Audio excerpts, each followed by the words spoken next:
혹시 이런 밤 경험해 보신 적 있으신가요? 분명히 옆에 사람이 있습니다. 몇십 년을 함께 살아온 사람이. 그런데 이상하게도 혼자인 것 같은 느낌이 드는 그런 밤. TV에서는 아무 소리나 흘러나오고 각자 휴대폰을 들여다보다가 별말 없이 불을 끄고 잠드는 밤. 밥 먹었어? 먹었어. 그래. 끝. 하루 종일 나눈 대화가 고작 이게 전부인 날. 그 사람이 싫어진 게 아닙니다. 사이가 나빠진 것도 아닙니다. 그냥 어느 순간부터인가 그렇게 되어버린 겁니다. 아무도 원하지 않았는데 어느 날 문득 정신을 차려보면 이미 이렇게 되어 있는 그런 관계. 오늘 이 이야기는 바로 그런 분들을 위한 이야기입니다. 평생을 함께 살아온 부부. 수십 년의 세월을 나란히 걸어온 두 사람이 왜 가장 가까운 자리에서 가장 외로워지는가? 그리고 어떻게 하면 그 잊혀진 온기를 다시 되찾을 수 있는가? 끝까지 함께 해주시면 분명 마음에 남는 게 생기실 겁니다. 본격적으로 이야기를 시작하기 전에 잠깐만 부탁드려도 될까요? 이런 이야기, 나 혼자 알기엔 너무 아까운 이야기 같다 싶으시면 지금 구독 버튼 한번 눌러주세요. 그리고 이 영상이 조금이라도 마음에 닿으셨다면 좋아요도 꼭 눌러주시면 정말 감사하겠습니다. 여러분의 구독과 좋아요 하나하나가 이런 이야기를 더 많은 분들께 전할 수 있는 힘이 됩니다. 댓글로 여러분의 이야기도 나눠주시면 제가 꼭 읽겠습니다. 자, 그럼 이제 이야기 시작할게요. 돌이켜보면 참 많은 시간을 함께 살아왔습니다. 처음 손을 잡던 날이 있었을 겁니다. 아직은 어색하고 설레고 상대방의 표정 하나하나가 신경 쓰이던 시절. 식사 메뉴 하나를 고르는 것도, 퇴근 후 어디서 만날지를 정하는 것도 모든 것이 작은 설렘이었던 때. 결혼을 하고 새로운 공간에서 새로운 삶이 시작되었습니다. 서툴고 어색했지만 그래도 새로웠고 두 사람이 하나의 살림을 꾸려간다는 것 자체가 신기하고 소중했습니다. 아이가 태어났습니다. 그 순간 세상이 달라 보였습니다. 잠 한숨 제대로 자지 못하는 밤들이 이어졌고 몸은 너덜너덜해졌지만 그 조그마한 존재 하나가 두 사람을 단단히 묶어주는 것 같았습니다. 그렇게 세월이 흘렀습니다.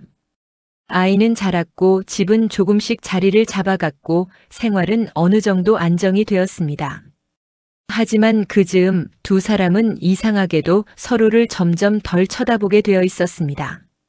처음에는 몰랐습니다. 바빠서 그런 거라고 생각했습니다.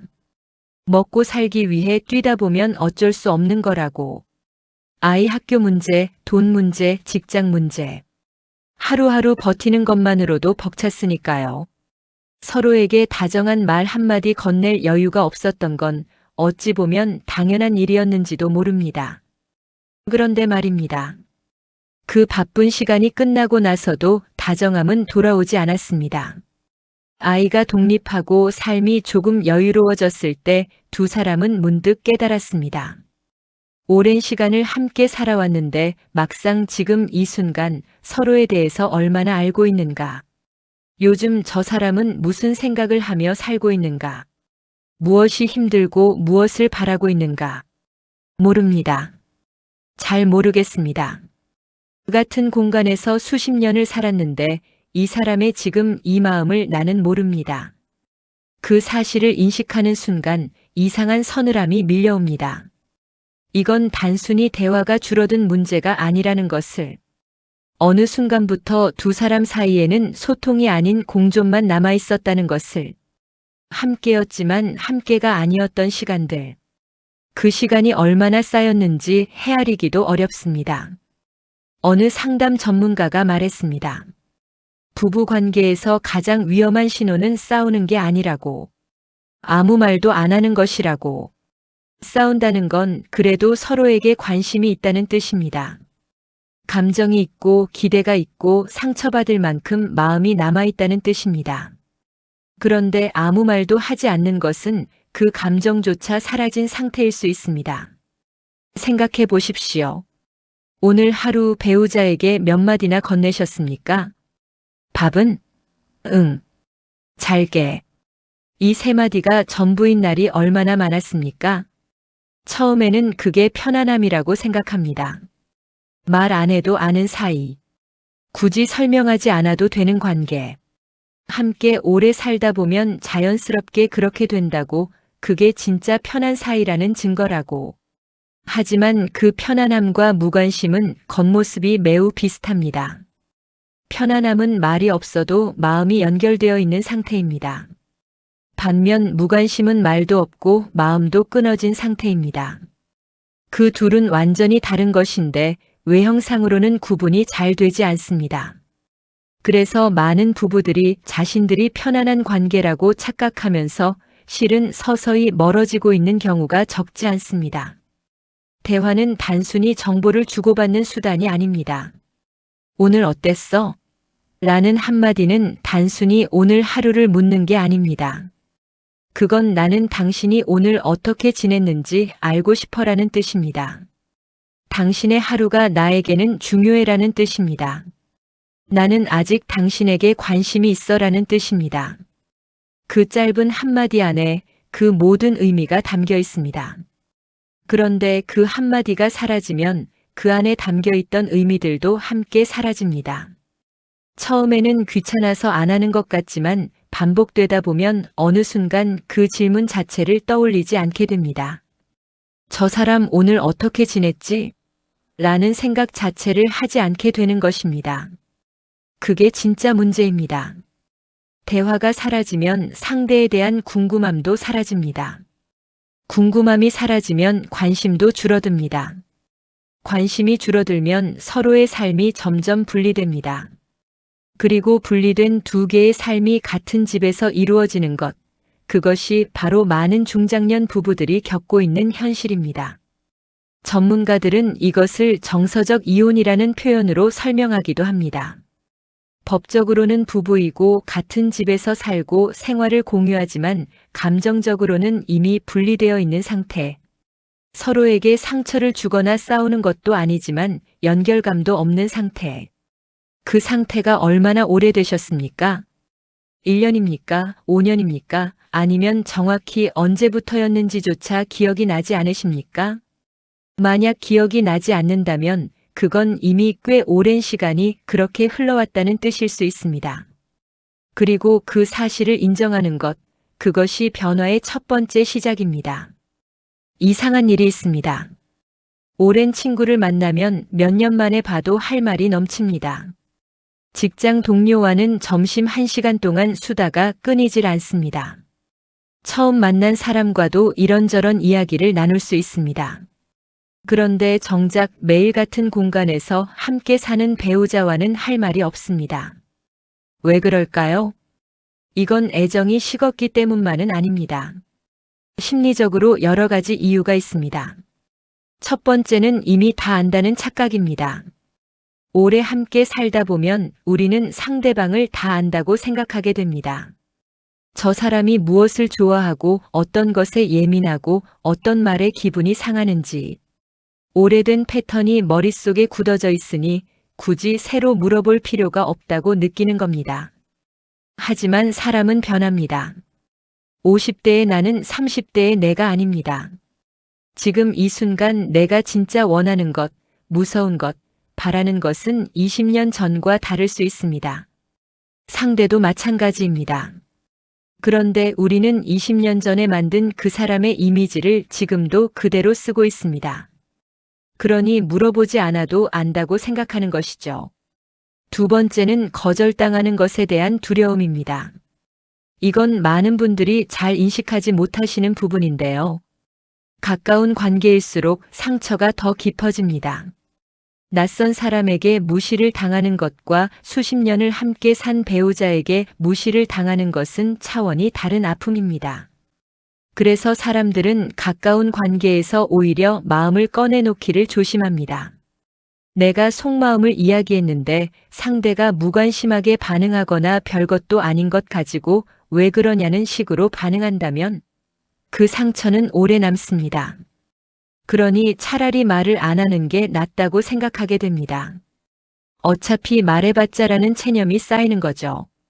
세 번째는 표현하지 않아도 알아주겠지라는 기대입니다. 오래 함께 살았으니 말하지 않아도 내 마음을 알아줄 것이라는 기대. 이게 부부 사이에서 굉장히 자주 나타나는 패턴입니다.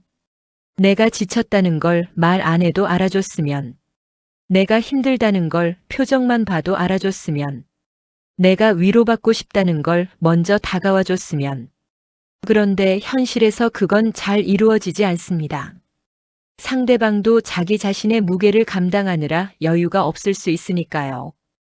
결국 기대는 충족되지 않고 충족되지 않은 기대는 서운함으로 변하고 그 서운함은 말하지 않으면 상대가 알 수 없으니 그냥 쌓이고 쌓입니다.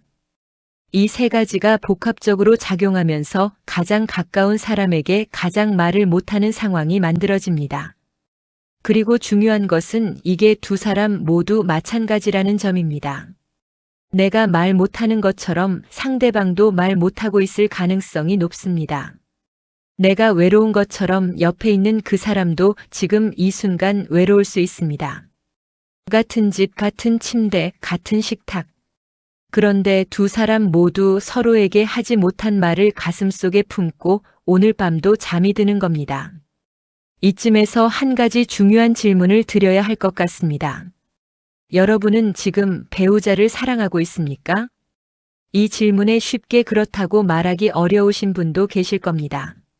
솔직히 모르겠다는 분도 계실 거고 한때는 그랬지라고 과거형으로 말씀하시는 분도 계실 겁니다. 그런데 저는 조심스럽게 다른 각도를 제안하고 싶습니다. 어쩌면 사랑이 사라진 게 아닐 수도 있습니다.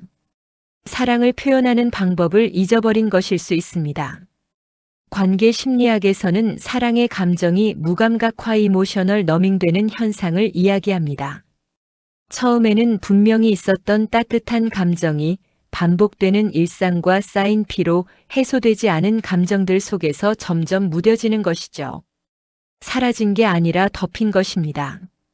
층층이 쌓인 일상의 무게 아래 그 감정이 숨어 있는 것입니다. 이걸 증명하는 장면이 있습니다. 가끔씩 드물게 두 사람이 오래된 사진을 꺼내보는 순간이 있습니다. 아이가 어릴 적 사진, 처음 여행을 갔던 사진, 한참 어리고 젊었던 두 사람의 얼굴. 그 순간 이상하게 마음이 저릿해집니다. 뭔가 뭉클한 게 올라옵니다. 말로 하기엔 쑥스럽고 그냥 사진을 덮어버리지만 분명히 그 감정은 있었습니다. 그게 바로 아직 남아있는 감정입니다. 혹은 이런 순간도 있습니다. 배우자가 크게 아팠던 날, 입원을 해야 했던 날, 수술대에 들어가는 걸 지켜봐야 했던 날, 그 순간 평소엔 무감각하던 마음이 갑자기 살아납니다.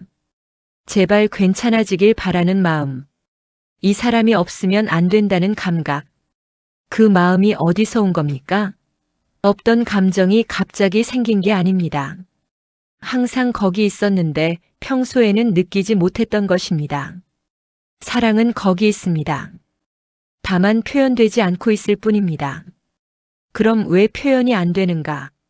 그것은 크게 두 가지 이유 때문입니다. 하나는 이 나이에 새삼스럽게라는 민망함입니다. 수십 년을 산 사람한테 갑자기 다정한 말을 건네면 어색하고 이상하게 느껴집니다. 상대방이 오히려 의아해할 것 같고 뭔가 큰일이 났나 싶어 할 것 같고 괜히 놀림을 받을 것 같기도 합니다. 그러니 마음속으로만 생각하고 입 밖으로는 내지 못합니다. 다른 하나는 어떻게 시작해야 할지 모른다는 것입니다. 너무 오랫동안 하지 않았더니 어떻게 꺼내야 할지 감이 오지 않습니다. 뜬금없이 사랑해라고 말하기엔 너무 낯설고 요즘 어때? 라고 물어봤을 때 상대가 왜? 라고 되물으면 뭐라고 대답해야 할지도 모르겠고 시작 자체가 어려워져 버린 겁니다. 하지만 생각해 보십시오. 모든 재시작은 낯섭니다. 오랫동안 하지 않았던 것을 다시 시작할 때 어색하고 서툰 건 당연합니다. 처음 자전거를 배울 때 어색했던 것처럼 오랫동안 쉬다가 다시 운동을 시작할 때 몸이 낯선 것처럼 관계도 마찬가지입니다. 오래된 관계를 다시 따뜻하게 만들려 할 때 처음 몇 번은 어색할 수 있습니다. 그게 이상한 게 아닙니다. 당연한 겁니다. 그 어색함을 두려워하지 마십시오. 그 어색함이 바로 오랫동안 잠들어 있던 관계가 다시 숨을 쉬기 시작하는 소리입니다. 자, 그럼 무엇부터 시작해야 할까요? 거창하게 생각하지 않으셔도 됩니다. 관계 회복이라는 말을 들으면 뭔가 대단한 것을 해야 할 것 같고, 긴 대화를 해야 할 것 같고, 서로 마음속에 쌓인 것들을 죄다 꺼내야 할 것 같은 느낌이 드실 수 있습니다. 하지만 꼭 그렇게 하지 않아도 됩니다. 오히려 그런 한 번에 다 해결하려는 시도가 역효과를 낼 때가 많습니다. 오랫동안 말이 없었던 사람들이 갑자기 긴 대화를 시도하면 준비가 안 된 상대방이 당황하거나 방어적이 될 수 있습니다. 그러면 시도 자체가 상처로 끝날 수 있습니다. 처음에는 아주 작은 것부터 시작하십시오. 오늘 저녁 상대방이 소파에 앉아 있을 때 옆에 가서 앉아 보십시오. 말은 안 해도 됩니다. 그냥 가까운 곳에 앉는 것만으로도 충분합니다. 물리적인 거리가 가까워지면 심리적인 거리도 조금씩 가까워집니다. 아니면 오늘 저녁 식사를 같이 하면서 한마디를 건네보십시오. 요즘 어떻게 지내? 이 말이 왜 이렇게 어렵게 느껴지는지 저도 압니다. 매일 같이 사는 사람한테 요즘 어떻게 지내냐는 게 뭔 소리냐는 생각이 드실 수도 있습니다. 하지만 그 말의 의미를 잘 생각해 보시면 그건 단순히 근황을 묻는 게 아닙니다. 나는 지금 당신에게 관심이 있다는 신호입니다. 우리 관계가 이 정도는 아니었으면 한다는 작은 손 내밀기입니다. 혹은 이 말은 어떻습니까? 당신도 참 많이 힘들었지. 이 한마디가 가진 힘은 생각보다 훨씬 큽니다. 이건 단순한 위로의 말이 아닙니다. 이건 나는 그동안 당신이 얼마나 수고했는지, 얼마나 힘들었는지 보고 있었다는 말입니다. 말로 표현하지 못했지만 당신을 지켜봐 왔다는 말입니다. 그리고 그것을 인정한다는 말입니다. 사람은 누구나 인정받고 싶습니다. 특히 오랫동안 묵묵히 살아온 사람들은 더욱 그렇습니다. 내가 이렇게 힘들게 살아온 걸 누군가는 알아주겠지라는 바람. 그 바람을 가장 가까운 사람이 채워줄 때 사람은 깊은 곳에서부터 마음이 풀립니다. 그 말 한마디에 상대방이 갑자기 울 수도 있습니다. 아니면 어색하게 웃으며 뭐 갑자기라고 할 수도 있습니다. 어떤 반응이 와도 괜찮습니다. 중요한 건 그 말을 꺼낸 것 자체입니다. 그 한마디가 오랫동안 굳어있던 무언가를 조금 흔들어 놓을 겁니다. 관계는 한 번에 회복되지 않습니다. 한 번의 대화로 수십 년의 거리가 좁아지지는 않습니다. 하지만 오늘 건넨 그 한마디, 오늘 의식적으로 좀 더 가까이 앉은 그 행동, 오늘 잠들기 전 잘 자라고 건넨 그 말 한마디, 이것들이 쌓이면서 조금씩, 아주 조금씩 거리가 좁혀집니다. 처음에는 어색합니다. 상대방도 어떻게 반응해야 할지 몰라서 이상하게 굴 수 있습니다. 그래도 괜찮습니다. 멈추지만 마십시오. 한 번 한 것이 두 번이 되고 두 번이 습관이 되고 습관이 관계의 온도를 바꿉니다. 오늘 이 영상을 끝까지 보셨다면 아마 마음속에 떠오른 얼굴이 한 명 있으실 겁니다. 오랫동안 말을 못했던 그 사람. 항상 거기 있었는데 이상하게 점점 멀어진 것 같았던 그 사람. 오늘 밤 먼저 한 발짝만 다가가 보십시오. 거창한 고백이 아니어도 됩니다. 긴 이야기를 나누지 않아도 됩니다. 그냥 옆에 앉아서 오늘 피곤하지? 한마디면 충분합니다. 그 한마디가 어쩌면 두 사람이 새로 시작하는 첫 번째 문장이 될 수 있습니다. 오늘도 함께 해주셔서 감사합니다. 이 영상이 도움이 되셨다면 구독과 좋아요 부탁드립니다. 댓글에 여러분의 이야기도 나눠주시면 저도 꼭 읽겠습니다. 다음 영상에서 또 뵙겠습니다.